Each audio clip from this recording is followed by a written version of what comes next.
Hoje eu tô aqui de volta pra gente falar sobre um novo livro de crimes literários, só que agora no Brasil.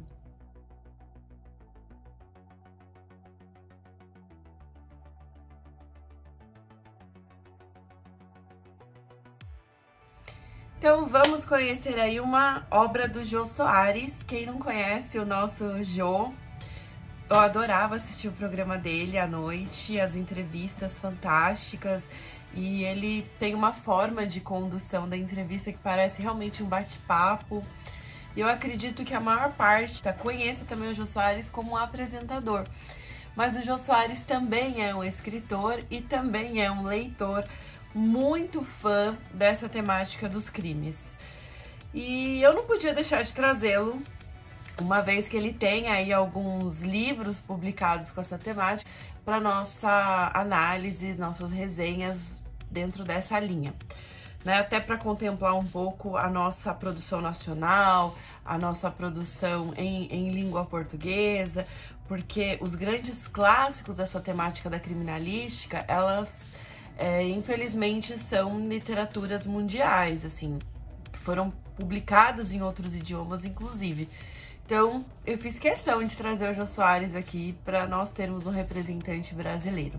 Bem, eu não conheci esse livro do Jô Soares. Vou confessar para vocês que eu conheci o Xangô de Baker Street e foi esse livro que eu escolhi para começar as nossas resenhas nacionais de criminalística literária. Só que aí quando eu fui comprar o livro do Xangô de Baker Street, eis que eu me deparo com assassinatos na Academia Brasileira de Letras, de começar aí as nossas resenhas através desse livro. Ele me chamou mais atenção. Eu confesso que como o Jô Soares é humorista e a pegada do livro ela prometia ter uma carga de humor, eu esperava uma leitura mais parecida com Chico Anísio. Não sei se vocês conhecem os livros do Chico Anísio. Não tem nada a ver com investigação criminal, mas eu digo assim, o tipo de humor literário que o Chico Anísio coloca nas suas obras. Que é uma coisa assim mais debochada, é um humor bem escrachado. E eu esperava isso do livro do Jô Soares, mas o temperinho ali do humor que o Jô dá na história é um humor mais irônico, né? Então, assim, é engraçado, é divertido, tem várias sacadas dele, assim, que criam humor de questões do cotidiano, realidades nossas, principalmente trazendo a cultura brasileira para a pauta da narrativa, mas são sempre humores irônicos, humores mais sutis, não é aquela coisa de você cair de gargalhada na cadeira. Tem algumas situações do livro que sim, a gente dá aquela risada com gosto, mas a maior parte do humor do livro é mais aquele humor irônico. A narrativa ela é escrita em terceira pessoa, então nós temos um narrador observador que vai contar aí os crimes do penacho, que é o nome que o jornal aí vai dar para esses assassinatos que aconteceram na Academia Brasileira de Letras dentro da narrativa. Bem, o livro ele tem uma narração normal, né, um texto narrativo, mas no meio do texto ele traz algumas falas de jornais reproduzindo como se fosse um jornal da época. E eu achei essa sacada do Jô Soares muito interessante, porque o livro todo ele tá escrito na língua portuguesa com a variedade linguística, e tanto, né, oral quanto a ortográfica da nossa atualidade. Agora, essas tiragens que imitam, reproduzem aí uma notícia de jornal, elas estão na variedade linguística histórica, porque o tempo da narrativa é o início do século XX. O nosso personagem principal é o investigador de polícia, o Machado Machado.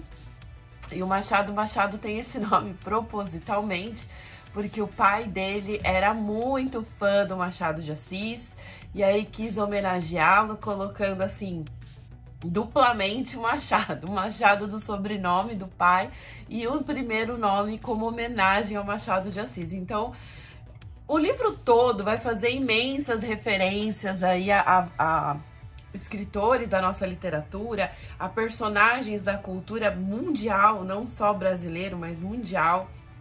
Então o livro, ele traz realmente essa imersão na proposta da Academia Brasileira de Letras, que é a defesa da cultura nacional, né? E em diálogo, evidentemente, com as culturas mundiais, uma vez que a própria Academia Brasileira de Letras, ela foi construída aos moldes da Academia Francesa de Letras. Então, a própria existência da nossa Academia Brasileira, ela foi motivada, inspirada e copiada de uma outra referência mundial. Então, ela pode defender os interesses da nossa cultura brasileira, mas, evidente, ela tem um diálogo, uma referenciação mundial. E o Jô Soares, ele condensa grande parte dessas influências dentro da sua obra. E aí eu não posso deixar de mencionar como foi descrito o Machado Machado, um jovem investigador de polícia, portanto, ele ainda é jovial, porque a primeira imagem que nos vem à cabeça, pelo menos pra mim, quando você fala de investigador de polícia, é um cara mais maduro, né? Eu acho que a gente associa bastante as figuras do Sherlock Holmes, do Hercule Poirot, do Dupin, enfim, de toda essa literatura internacional criminalística, e são sempre homens muito maduros, homens já com uma certa idade. E o Machado Machado, ele é jovem. E eu acho interessante essa referenciação, porque, né, essa visão de Hercule Poirot, que é de uma escritora inglesa, mas é um belga, do Sherlock Holmes, de um irlandês que escreveu aí falando sobre a Inglaterra. Enfim, são sempre referências internacionais lá do velho mundo, de um mundo europeu antigo. E a nossa representatividade investigativa do nosso novo mundo, do nosso país que ainda é jovem, é um investigador também jovem. Então eu achei interessante essa associação diferente que o Jô Soares faz. Então o nosso investigador, o nosso Sherlock Holmes, vamos assim dizer, do Machado Machado, ele é um jovem investigador policial, extremamente bonito. Ele é descrito assim como um garoto atraente, então eu fiquei fazendo algumas imagens na minha cabeça de como ele seria, porque ele é descrito com os cabelos levemente compridos, né, na altura dos ombros, liso, solto e com aquele ar assim bem malandro.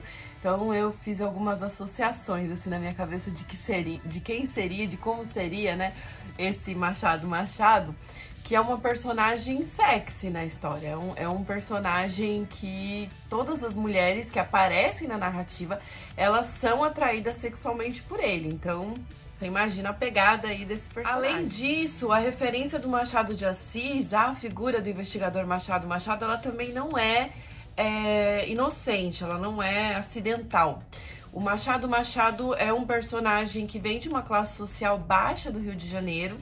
Então, ele não teve uma família, uma referência cultural, vamos dizer assim, uma inserção cultural dentro da realidade das elites cariocas do início do século XX. Ele vem de uma família de classe média, baixa, uma família que o pai tem uma escolaridade boa, que o pai teve uma vontade de que ele estudasse, e ele, por isso, tem uma inserção dentro do mundo das letras, né? Ele lê muito, ele gosta de ler, ele tem conhecimentos que fogem ao que se espera da classe social dele. Muitos dos estudos que ele faz são autodidatas, então ele faz por si só. Então, essa ligação, ela é direcionada ao próprio Machado de Assis. Afinal de contas, o Machado de Assis, ele não é muito diferente, a biografia dele é um pouco mais complexa que a do Machado Machado e acaba tendo certo brilhantismo justamente pela exceção da realidade do Machado de Assis, que era um jovem de uma família pobre, negro, e ele era epilético, ele tinha uma série, né, de questões que o deixaria uma pessoa que não terminaria sequer os estudos, tanto é que ele não teve acesso à escolarização formal. A maior parte da educação que ele teve, o Machado de Assis, foi autodidata, ele mesmo que estudou, que foi atrás das informações, e chegou aí a ser o grande nome da literatura nacional, o nosso maior ícone da literatura nacional. Então essa é a ideia aí de quem é esse brasileiro que, com todas essas adversidades, conseguiu chegar a esse brilhantismo. E o Machado Machado, investigador de polícia, ele a biografia dele é muito mais simplista, teve muito mais facilidades que o próprio Machado de Assis, a começar porque ele não é epilético, porque ele não é negro, desse movimento social de você tirar um jovem brasileiro com poucas oportunidades, mas que foi atrás, que estudou e que conseguiu ascender ao clubinho. Vale ressaltar também que o Machado de Assis foi um dos fundadores da Academia Brasileira de Letras. Então, não por menos a citação dele como um dos nomes mais referenciados no livro do Jô Soares, Assassinatos na Academia Brasileira de Letras, não ser, né, à toa. Então, o Machado de Assis é um dos fundadores, ele ocupou a cadeira de número 23, que foi uma homenagem ao José de Alencar. Uma curiosidade, antes da gente começar a falar do livro, sobre a Academia Brasileira de Letras. Então, desde de sua fundação, eles escolheram 40 cadeiras, que é o molde da Academia de Letras francesa, né? Então, são 40 cadeiras. E cada cadeira, ela homenageia um escritor já consagrado. Todos os patronos das cadeiras são pessoas que já eram finadas na fundação da Academia Brasileira de Letras. Então, José de Alencar, por exemplo, que foi homenageado na cadeira número 23, ou Álvares de Azevedo, meu queridinho, que foi homenageado na cadeira de número 2, eles já eram falecidos na fundação da ABL, né, como é conhecida também. E os fundadores, então, por exemplo, Machado de Assis, ele foi um dos fundadores da Academia Brasileira de Letras e ele ocupou a posição número 23, a cadeira número 23, que era em homenagem ao escritor José de Alencar.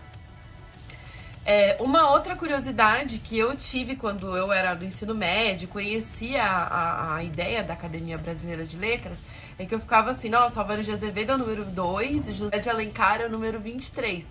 Cara, que legal, porque realmente, assim, pra mim, Álvares de Azevedo tá anos-luz de José de Alencar, né, como escritor, como proposta e de ser legal também. Então, ó, só da hora, o pessoal lá da academia, quando fundou, também pensava assim, gente, não tem nada a ver. A ordem das cadeiras, né?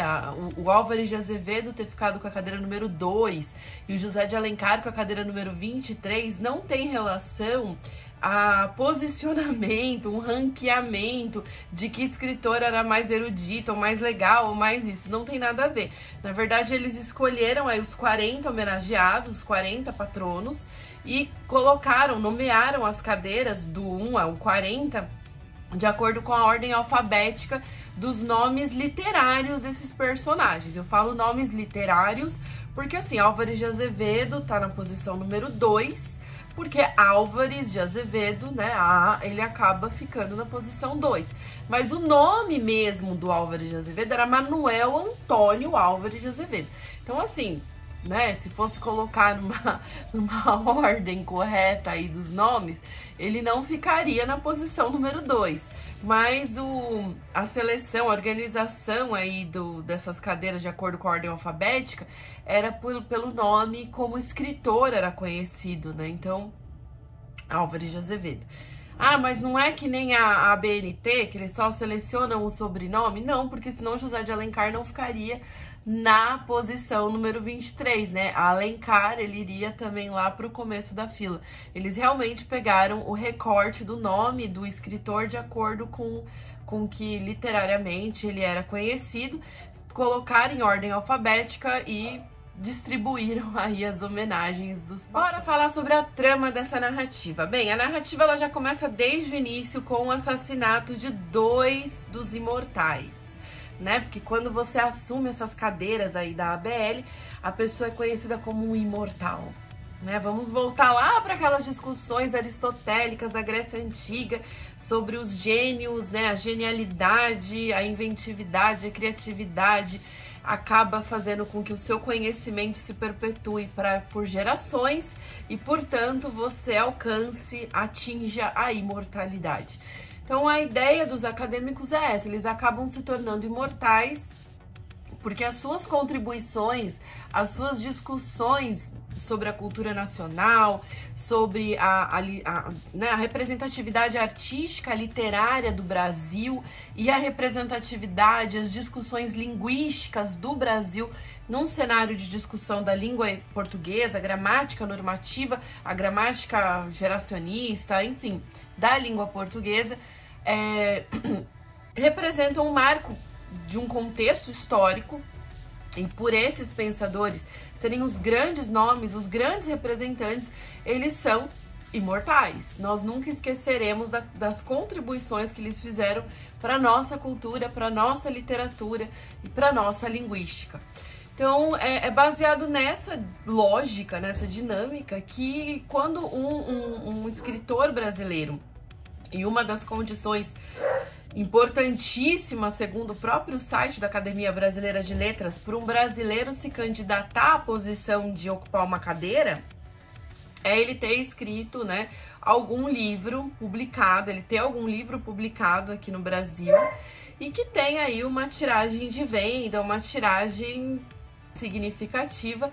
Daí ele vai passar por um processo de entrevistas, um processo assim entre os imortais presentes para ver se ele é relevante ali, ele tem a contribuir, vamos por assim dizer, com as discussões da ABL. E a maior parte da trama da narrativa do Assassinatos na Academia Brasileira de Letras vai falar justamente sobre essa dinâmica de nomeação de um novo imortal.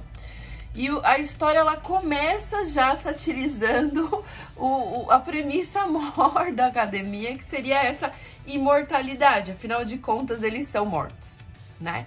E uma das vítimas que foram assassinadas logo nas primeiras páginas do livro, ele se tornou um imortal com a publicação do livro homônimo ao livro que nós estamos lendo, que é Assassinatos na Academia Brasileira de Letras.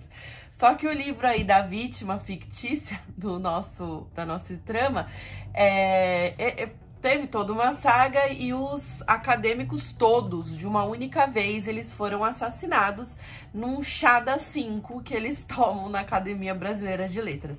E eu achei muito interessante essa ideia do chá, que dentro da dinâmica, da rotina ali dos imortais, era uma coisa sagrada, né? Eles tinham que ir lá ter o momento do chá. E eu achei isso muito engraçado, porque essa história de ficar tomando chá às 5 horas da tarde é tão britânica, né? É tão Rainha Elizabeth, que eu falei, gente, o que isso tem de brasileiro?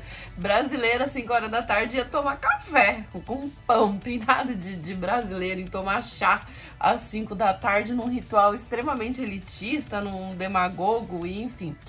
Mas o Jô Soares coloca aí como uma das rotinas, e engraçado que o site da ABL, ele traz realmente essa referência da significação, dessa importância que tem esse bendito desse chá na Academia Brasileira de Letras.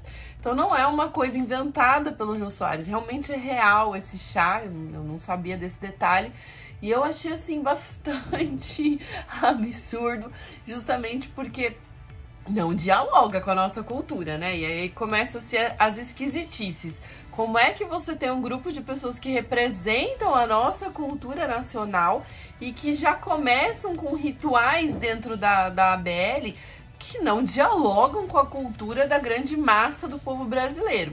Mas ok, vamos continuar analisando. Esses assassinatos, eles vão sair do livro que está dentro do nosso livro, que é de uma das vítimas, que é a personagem da nossa trama, e ele vai se tornar uma realidade para a nossa traminha, né, narrada pelo Jô Soares. Então, na verdade, começam a aparecer acadêmicos mortos, começa aí com 2 personagens, o Belisário Bezerra e o Eusébio Varejeira, que são os nomes esquisitíssimos, tá? E esses 2 personagens nunca existiram na Academia Brasileira de Letras, tá? Vamos deixar isso bem claro, são ficções mesmo, personagens fictícios. E o Varejeira, que tem um nome que lembra aquela mosca horrorosa, então ele é descrito ali na trama como sendo um cara de imenso mau hálito, E todos que vão se referir a ele em vida vão citar o mau hálito dele, que era uma coisa incômoda, que ninguém gostava dele, né? E ele entrou na Academia Brasileira de Letras porque ele escreveu um único livro tinha a ver com pássaros, né? Tinha a ver com uma observação de pássaros, nem era um texto literário, não era uma obra de literatura, não foi escrito com o intuito de fazer arte através das palavras, que seria, assim, uma proposta da literatura em si. Ele simplesmente escreveu um livro. E esse livro é como se fosse um livro de biologia, um livro técnico. E ainda por cima tinha a sua autoria questionada. Que tinha gente que falava assim, nossa, mas eu acho que nem foi ele quem escreveu aquele livro. Ele não entendia de pássaro para escrever aquele livro, mas tinha uma pessoa com quem ele andava que entendia. E muito provavelmente ele roubou a autoria daquele livro. Ou seja, ele se tornou um acadêmico de uma forma completamente errada, né? Porque um dos critérios é você ter publicado um livro. Só que assim, eu acho que a ideia inicial seria que você tivesse uma publicação de um livro que tivesse algum diálogo com a literatura brasileira, né? Pelo menos eu, na minha ignorância, imagino isso. Porque você escrever qualquer porcaria de livro e aí você ser um acadêmico, então eu posso ser uma acadêmica. Eu posso publicar um livro e virar ocupar uma das cadeiras da Academia Brasileira de Letras. É só escrever qualquer porcaria. Concorda? Então, assim, eu acho que não foi a proposta lá do Machado de Assis, do Olavo Bilac, daquele povo todo. Eu acho que tinha um critério mais rigoroso aí pra se dizer escritor de literatura brasileira. E essa discussão é uma das temáticas principais. Porque, assim, lá na ficção do Jô Soares, no Assassinatos da Academia Brasileira de Letras, essa realidade ela foi elevada a um exagero máximo, para mostrar pra gente, assim, que realmente existe uma politicagem por trás dessas nomeações. Esse próprio Varejero, ele acaba, isso é dito nos primeiros capítulos do livro, ele ocupa esse cargo da academia por indicação e por uma questão de chantagem, uma certa corrupção que tem e que o leva a ocupar um cargo, uma cadeira da Academia Brasileira. Mas, na verdade, ele por si só não teria honras, ele não teria direito de ocupar essa cadeira. E bem, é tudo muito discutido, né, assim. Só que se você for estudar, principalmente entre os acadêmicos atuais da ABL, uma das cadeiras é ocupada por um fofucho, que é o nosso ex-presidente, o José Sarney. José Sarney, ele foi nomeado na cadeira número 38 da ABL em 1980. E ele publicou o Marimbondos de Fogo, aí, que é o livro que acabou sendo mais conhecido dele, mais significativo das suas publicações, 2 anos antes de ser eleito para a academia. 2 anos antes, e ele já conseguiu toda essa proporção com uma obra que, segundo o Milor Fernandes, né, um intelectual brasileiro, é um livro que quando você larga, não consegue mais pegar. De tão interessante que é essa coletânea de poesias aí do José Sarney. E além dessa coletânea, Marimbondos de Fogo, o Sarney tinha publicado só mais 2 obras também poéticas antes, que tem ainda menos relevância do que Marimbondos de Fogo. E depois de já ser um acadêmico, ele chegou a publicar mais obras, totalizando aí 13 livros. O grande questionamento, quando o próprio José Sarney foi nomeado para a Academia Brasileira de Letras, afinal de contas, o que está em jogo ali são os interesses políticos ou são os interesses literários, né? Porque eu acredito que na década de 80 existissem outras pessoas que seriam mais prováveis candidatos do que o José Sarney. Não me desfazendo das obras dele, uma vez que eu nunca nem as li, tá? Então quero deixar bem claro assim que eu não estou falando por uma experiência minha, eu estou dizendo, citando o Milor Fernandes, que é uma figura intelectual brasileira, mas eu propriamente nunca li os livros do Sarney. Nunca me sequer interessaram ler, mas estão na minha lista de leitura, sim. Enfim, Mas eu acredito que na década de 80, aqui dentro do Brasil, nós tivéssemos outros candidatos muito mais prováveis para o cargo de ocupar uma cadeira da ABL do que o Sarney. Mas a gente vai voltar a falar sobre essa representatividade dentro da ABL, que é ela que eu mais discuto. Não é a questão de ser a pessoa X ou Y, e ela mereceu ou desmerecer estar ali, porque quem sou eu para dizer quem merece ou não ser um imortal, né? Quem sou eu, uma Hellis, professora de português, né? Na verdade, o nosso questionamento é outro, e aí até o final do vídeo a gente vai voltar nessa. É importante a gente perceber que o Jô Soares, quando escreveu Assassinatos na Academia Brasileira de Letras, evidentemente estava dialogando com essas esquisitices das eleições para os novos imortais, principalmente porque a primeira edição desse livro foi publicada em 2005, portanto já estava dentro desse cenário de questionamento aí dessas nomeações que eu citei. Agora, voltando para consideram os assassinatos na Academia Brasileira de Letras pelo livro. Assim como a referência do livro dentro do livro, que foi morte através de envenenamento pelo chá das 5, os assassinatos da Academia Brasileira de Letras, da obra em si, ela também ocorre através de envenenamento. Só que o envenenamento deles ocorre de uma outra forma, né? Que aí eu não vou revelar. Lembra um pouco o Nome da Rosa, do Humberto Eco, e todo aquele clima de Idade Média, aquela contemplação bem histórica. Mas não é uma referência exata, realmente só lendo para entender essa comparação, que ela não é uma referência correlata, assim, exatamente igual. O prédio do Petit Trianon, que é o prédio da academia, vai ser o espaço aí no Rio de Janeiro dos maiores cenários dessa narrativa. E os fardões, né, que são essas vestes dos acadêmicos nas cerimônias oficiais, também vai ser um personagem quase da nossa história. Foi criado pelo Jô Soares para nos dar essa impressão, essa vivência do que é esse espaço, que apesar de ser uma representatividade da nossa cultura, acaba sendo assim tão diferente, né, da nossa realidade e tão à parte do que o conhecimento dos brasileiros comuns. Outra coisa que eu acho muito interessante na associação que o Jô Soares fez é que são citados inúmeros personagens da nossa literatura e da cultura em torno do livro, mas 2 nomes são repetidamente mencionados. Um deles é o próprio Machado de Assis, que nós já comentamos, e o segundo é o Olavo Bilac, nosso escritor parnasiano aí, grande referente da defesa da nossa língua, da estética, da técnica e de todas aquelas características tão objetivas e materiais e racionais que só o parnasianismo poderia nos dizer. E eu particularmente não sou grande fã de Olavo Bilac, né, gente? Porque o Olavo Bilac, ele pertenceu a ser uma escola literária, né, o parnasianismo, que é uma escola literária um pouco polêmica, eu diria. Eu acho que ela teve tanto sucesso assim no Brasil, porque no Brasil ela teve uma relevância e uma importância até maior do que foi a manifestação do parnasianismo em torno do mundo.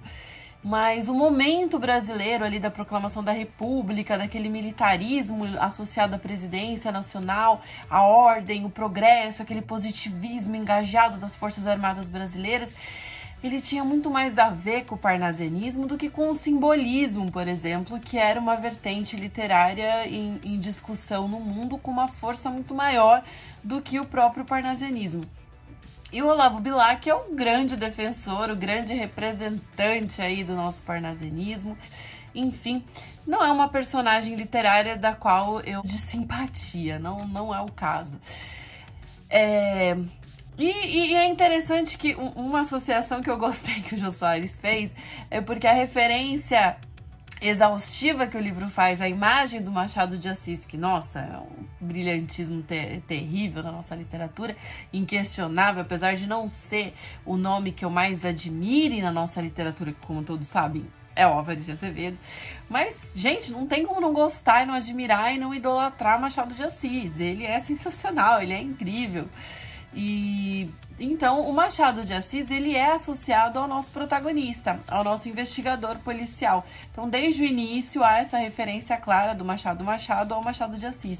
E por sua vez, o nosso assassino, a personagem aí que vai representar quem é o assassino da Academia Brasileira de Letras, ela é uma figura que desde o início do livro, né, mais ou menos ali no finalzinho da primeira parte do livro, vai ser associada à figura do Olavo Bilac.